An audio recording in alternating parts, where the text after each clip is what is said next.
Hi friends, welcome all of you. Rajasthan अध्ययन कक्षा 6 की पुस्तक है, उसका 7वां अध्याय देख रहे हैं हम। इसका नाम है जल संसाधन एवं संरक्षण। अब देखिए पहले पेज में क्या इंपॉर्टेंट है। जल के समस्त स्रोत जल संसाधन कहलाते हैं। इसमें नदी का जल है, झीलों का जल है, बांध, नहरें, तालाब, कुएं और नलकूप, ये सभी मिलके जल संसाधन कहलाते हैं। क्लियर। अब देखिए अफवाह तंत्र क्या होता है। अफवाह तंत्र का सिंपल वे में मतलब बता दूं मैं, तो वो है कि ये मुख्य नदी बह रही है, ये इसकी सहायक नदियां हैं, ठीक है। ये सभी मिलके ये पूरा एरिया ये अफवाह तंत्र कहलाता है, ठीक है। अब तकनीकी भाषा में समझते हैं।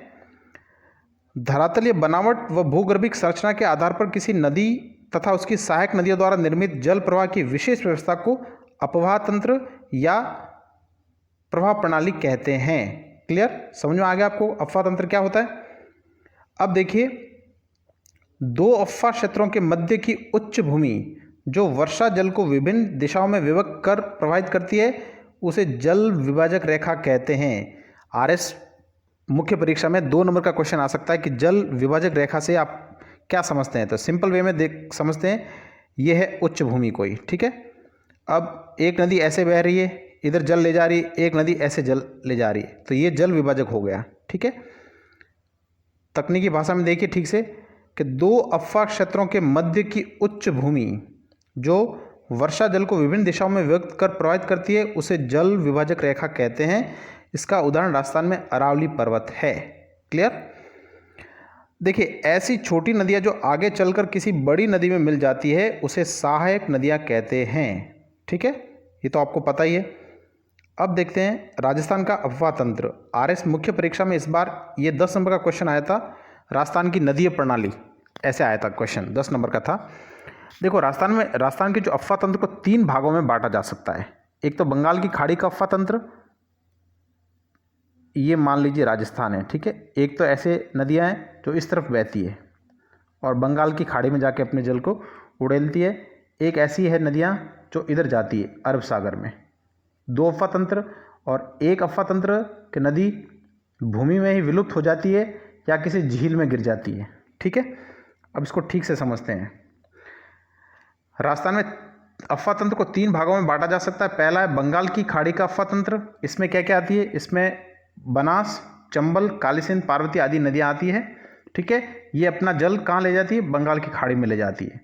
दूसरा है अरब सागर का अफवाह तंत्र। इसमें कौन कौन सी नदियाँ आती है, माही, लूणी, साबरमती, पश्चिमी बनास और इनकी सहायक नदियाँ आती है जो अपने जल को अरब सागर में ले जाती है। और तीसरा है अरब सागर आंतरिक प्रवाह अफवाह तंत्र। इसमें क्या होता है, ऐसी नदी जो किसी समुद्र तक न पहुंचकर स्थल भाग में ही विलुप्त हो जाए या किसी झील में मिल जाए, तो उसे आंतरिक या भूमिगत अफवाह तंत्र वाली नदी कहते हैं, ठीक है। अब राजस्थान में ये कौन कौन सी नदियाँ हैं, घग्गर, बाणगंगा, कांतली, साभी, रूपारेल, मेंढा आदि नदियां आंतरिक अफवाह तंत्र के उदाहरण है। अब एक एक नदी को ठीक से समझते हैं। पहली है चंबल नदी। देखिए इसका उद्गम होता है मध्य प्रदेश में विंध्याचल पर्वत से होता है इसका उद्गम। राजस्थान की सबसे लंबी और एकमात्र वर्ष भर बहने वाली, ये वेरी इंपॉर्टेंट फैक्ट है। कई किताबों में 2 नदियाँ बताई जाती है जो वर्ष पर्यंत बहती है, लेकिन राजस्थान बोर्ड की किताब है, इसमें साफ साफ लिखा है कि राजस्थान की एकमात्र वर्ष भर बहने वाली नदी है ये चंबल नदी, ठीक है। अब ये राजस्थान में ये नदी चित्तौड़ जिले में भैंसरोडगढ़ से प्रवेश कर कोटा, बूंदी, सवाई माधोपुर, करौली और धौलपुर 6 जिलों में बहती है, ठीक है। कौन कौन से, चित्तौड़, देखिए एक तो चित्तौड़, एक कोटा, बूंदी, सवाई माधोपुर, करौली और धौलपुर, ठीक है। इसके बाद ये उत्तर प्रदेश में यमुना नदी में मिल जाती है। तो ये एक चंबल क्या है, यमुना की सहायक नदी है, ठीक है। अब चंबल की सहायक नदियाँ कौन कौन सी है, बनास, बेड़च, कोठारी, काली सिंध, पार्वती। कोटा नगर है वो चंबल नदी के तट पर बना हुआ है, ठीक है। अब देखते हैं बनास नदी। बनास नदी ये कहाँ से निकलती है, खमनोर की पहाड़ियों से निकलती है। ये खमनोर की पहाड़ियाँ हैं राजसमंद में, ठीक है। फिर राजसमंद, चित्तौड़गढ़, भीलवाड़ा, टोंक और सवाई माधोपुर। राजसमंद, चित्तौड़, भीलवाड़ा, टोंक, सवाई माधोपुर, ठीक है, 5 जिलों में बहती है। और सवाई माधोपुर में रामेश्वर के निकट ये चंबल नदी में मिल जाती है। रामेश्वर में त्रिवेणी संगम होता है, चंबल, बनास और सीप, ये 3 नदियाँ यहाँ मिल जाती है। तो यहाँ त्रिवेणी संगम होता है रामेश्वरम में। क्लियर। अब देखिए पूर्णतः राजस्थान में बहने वाली इंपॉर्टेंट फैक्ट है, पूर्णतः राजस्थान में बहने वाली सबसे लंबी नदी है ये बनास नदी। इसकी लंबाई है 480 किलोमीटर, ये केवल राजस्थान में बहती है। टोंक और सवाई माधोपुर इस नदी के किनारे पे स्थित है। बनास नदी के किनारे पे टोंक और सवाई माधोपुर, अभी हमने कोटा पढ़ा था वो चंबल नदी के तट पे था, और यहाँ टोंक और सवाई माधोपुर है वो बनास नदी के तट पर बने हुए हैं। ठीक है। अब बनास की सहायक नदियाँ देखिए, मैनाल, कोठारी, बेड़च और खारी। ठीक है। अब देखते हैं लूणी। अजमेर जिले में गोविंदगढ़ के निकट सरस्वती और सागरमती नदी नामक 2 धाराएं मिलती है। सरस्वती और सागरमती ये धाराएं मिलकर ये जहाँ मिलती है वहाँ से लूणी नदी का उद्गम होता है। ठीक है। अजमेर, अब ये किन किन जिलों में बहती है देखिए आप, अजमेर, नागौर, पाली, जोधपुर, बाड़मेर और जालौर, 6 जिलों में बहती है। अजमेर, नागौर, पाली, जोधपुर, बाड़मेर और जालौर।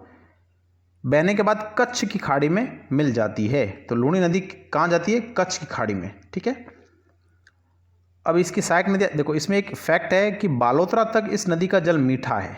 मतलब जहाँ से अजमेर से उद्गम होता है वहाँ से बालोतरा तक इसका जल मीठा है, उसके बाद इसका जल खारा हो जाता है। बालोतरा से इसका जल खारा हो जाता है। ठीक है। अब इसकी सहायक नदियाँ देखिए, जोजरी, बांडी, जवाई, मीठड़ी, खारी, सूकड़ी, सागी और गुइया। क्लियर। अब देखते हैं माही नदी। देखिए माही एमपी में विंध्याचल पर्वत से निकलती है, चंबल भी यहीं से निकलती है। यह नदी राजस्थान में बांसवाड़ा, प्रतापगढ़ जिलों में बहने के बाद खंबात की खाड़ी में गिर जाती है। लूणी थी वो कच्छ की खाड़ी में गिरती है, कच्छ के रण में, और यह है खंबात की खाड़ी में। इसकी सहायक नदियाँ सोम और जाखम। आपको पता है सोम, जाखम और माही का त्रिवेणी संगम कहाँ पे होता है? बेणेश्वर में, डूंगरपुर में। क्लियर। अब बाणगंगा देखिए, ये निकलती है बैराट की पहाड़ियों से। ये बैराट की पहाड़ियाँ हैं जयपुर में, यहाँ से निकलती है बाणगंगा। भरतपुर में घना पक्षी राष्ट्रीय उद्यान है, उसमें वेटलैंड या नम भूमि का निर्माण करती है बाणगंगा। वेरी इंपॉर्टेंट, इसे अर्जुन की गंगा भी कहा जाता है। अब घग्गर नदी, तो घग्गर का उद्गम है शिवालिक श्रेणियाँ, हिमाचल प्रदेश। हिमाचल प्रदेश में शिवालिक श्रेणी से निकलती है ये, हनुमानगढ़ में प्रवेश कर श्री गंगानगर में भूमिगत हो जाती है।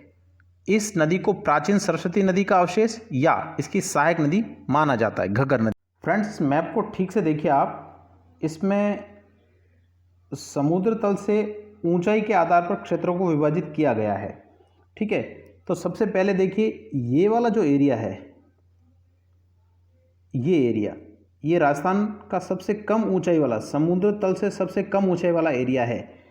आरएस प्रीलिम्स में इस मैप को ऐसे कैसे दिया जा सकता है और पूछा जा सकता है आपसे किन क्षेत्रों को भरिए, तो आपको पता चल गया सबसे कम ऊंचाई वाला क्षेत्र है ये वाला। ठीक है। जैसलमेर, बाड़मेर, जोधपुर, ये वाला एरिया जो है वो सबसे कम ऊंचा है। ठीक है। और ये वाला जो एरिया ना वो सबसे ज़्यादा ऊंचाई पे स्थित है, 900 मीटर प्लस है इसकी समुद्र तल से ऊंचाई, 900 मीटर प्लस है। जैसे ये आबू रोड और सिरोही का एरिया देखिए आप। ठीक है। एक चीज़ ये याद रखिए कि सबसे क्षेत्रफल की दृष्टि से सबसे छोटा एरिया ये वाला है। ठीक है। फिर क्षेत्रफल की दृष्टि से सबसे बड़ा एरिया है ये वाला। अब ये कितना मीटर आप देखिए ठीक से, आप ये देखिए ये 300 मीटर प्लस है। ये वाला जो एरिया है ना, समुद्र तल से ऊंचाई इसकी 300 मीटर प्लस है। ठीक है। ये जो एरिया है ये राजस्थान में सबसे बड़ा एरिया यही है। और ये जो एरिया है पीला वाला एरिया, ये पूरा ये है 600 मीटर वाला है। ठीक है। तो ये एरिया 600 मीटर वाला है, ये 300 मीटर वाला एरिया है, ये 150 मीटर की ऊंचाई वाला एरिया है, ये 900 मीटर प्लस वाली ऊंचाई वाला एरिया है। ठीक है।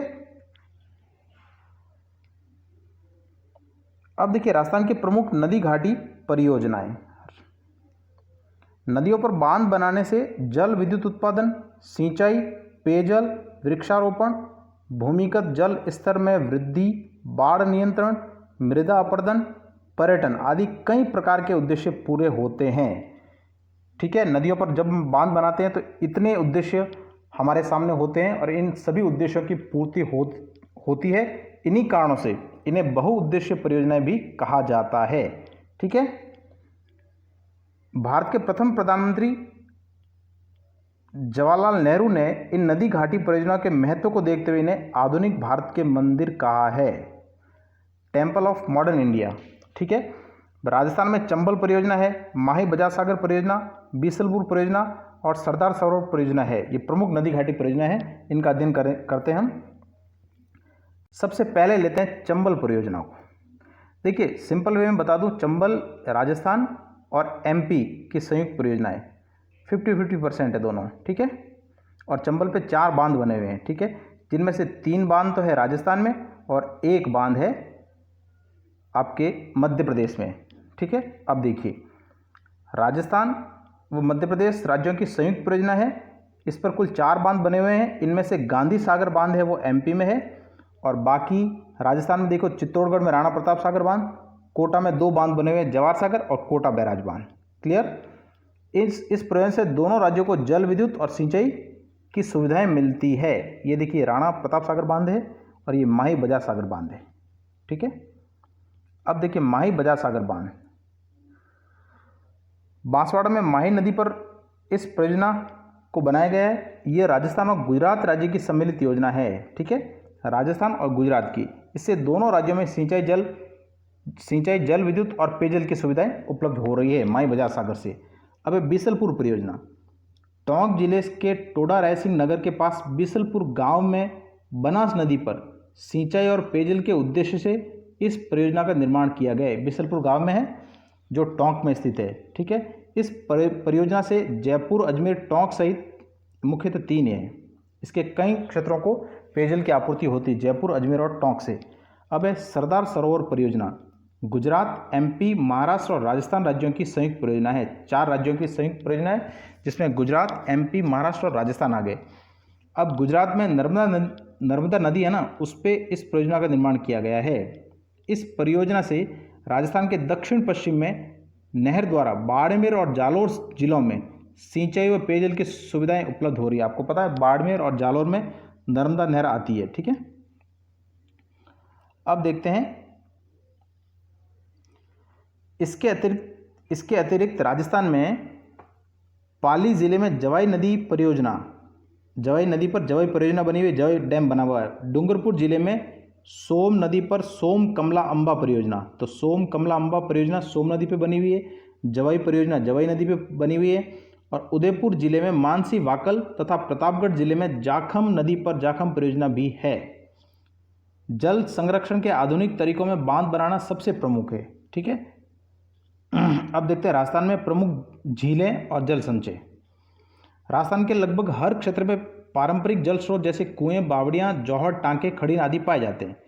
तत्कालीन राजा महाराजाओं ने जल संचय व जल संरक्षण के लिए कई उपाय किए, जिसके उदाहरण वर्तमान में कई जिलों में देखे जा सकते हैं।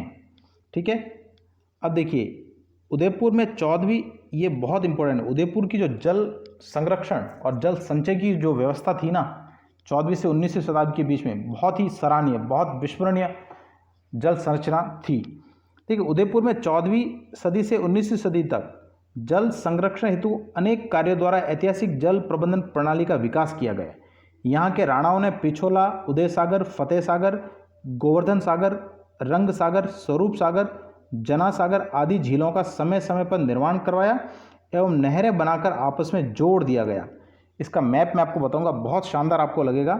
और ये RS मेंस में 5 नंबर का क्वेश्चन आ सकता है कि उदयपुर की जल संरक्षण व्यवस्था को बताइए। ठीक है। इससे वर्षा ऋतु में जल एक के बाद एक दूसरी झील में स्थानांतरित हो जाता है। इन सभी झीलों के कारण उदयपुर को झीलों का नगर कहा जाता है। ठीक है। अब देखिए जयसमंद झील का निर्माण जयसिंह ने करवाया 1687 से 1691 के बीच में, और ये गोमती नदी पे बना हुआ है जयसमंद झील। ठीक है। ये विश्व की मीठे पानी की सबसे बड़ी मानव निर्मित झील मानी जाती है। विश्व की मीठे पानी की सबसे बड़ी मानव निर्मित झील। अजमेर में स्थित पुष्कर एक धार्मिक महत्व की प्राकृतिक झील है। आना सागर भी अजमेर की एक प्रसिद्ध झील है। सिरोही के माउंट आबू में स्थित नक्की झील राज्य में सर्वाधिक ऊंचाई पर स्थित प्राकृतिक झील है। इंपॉर्टेंट रीड और छोटे एग्जाम के लिए इंपॉर्टेंट है कि राज्य में सर्वाधिक ऊंचाई पर स्थित प्राकृतिक झील वो नक्की झील है, ठीक है, जो माउंट आबू में स्थित है। राजसमंद जिले में स्थित राजसमंद झील भी प्रसिद्ध है, जिसके उत्तरी भाग को नौ चौकी भी कहा जाता है।